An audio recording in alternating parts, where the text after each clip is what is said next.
gang to flip the script and take you back to the days where the people didn't trip. Cause the weapons of peace we need to release and quit feeding the belly of the beast. Cause the next generation needs to see some love, peace, and unity.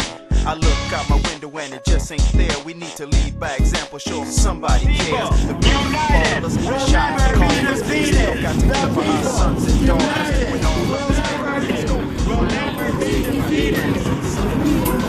United will never be defeated. The people united will never be defeated. Make some noise for your rights.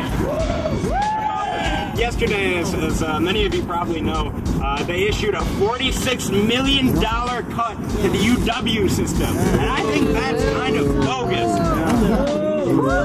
If it wasn't only that, though, that's coming off of the $250 million cut from the biennial budget, and I think that's also bogus, to put it in words that my mother would like me to WMC. There's a lot going on right now in Wisconsin. There's a lot to divide us, and the attacks on UW are a trend that have been escalating for so long. When my brother went to school 10 years ago, it was already evident that the accessibility to higher education in the UW system and all across the nation, the doors were closing and it was shrinking. But putting this guy in office, we institutionalized that and we proved that, and students are pissed. I am pissed. We're all pissed. Are you pissed? Yeah.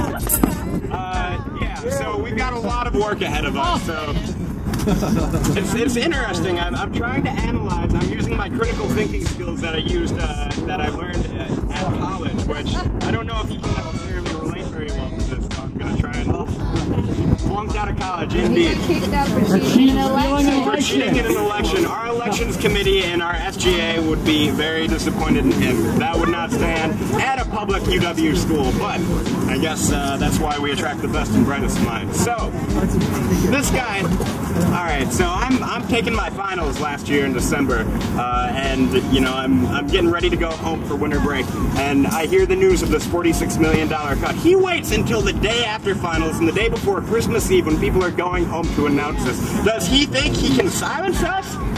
No! I think he thinks he can, but I think he's sorely mistaken, because students all across the state are getting mad and they're rising up and they're standing up. We had a convention last weekend with hundreds of students from, or a couple hundred or so students from all across the state, and we were focusing on lobbying and advocacy. And on March 6th, we're going there, and we're going to tell them to stop deprioritizing higher education in Wisconsin, because enough is enough. It is the 100th anniversary of the Wisconsin idea, and I'll be damned if it dies while I am a student in this great system. We've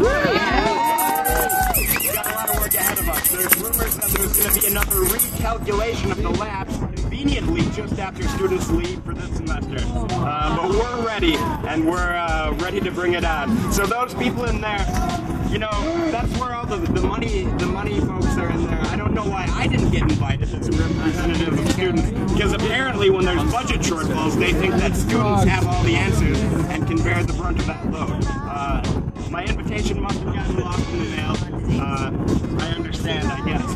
They've run at a model of inefficiency. But good times will come, and students can. We're not as naive as they think we are, and we will be back. We will be stronger. It's been a year, and as it was said before, we're another year stronger, another year wiser, and another year. It's been another year to get us pissed off. So with that, I will hand it back over. Thanks.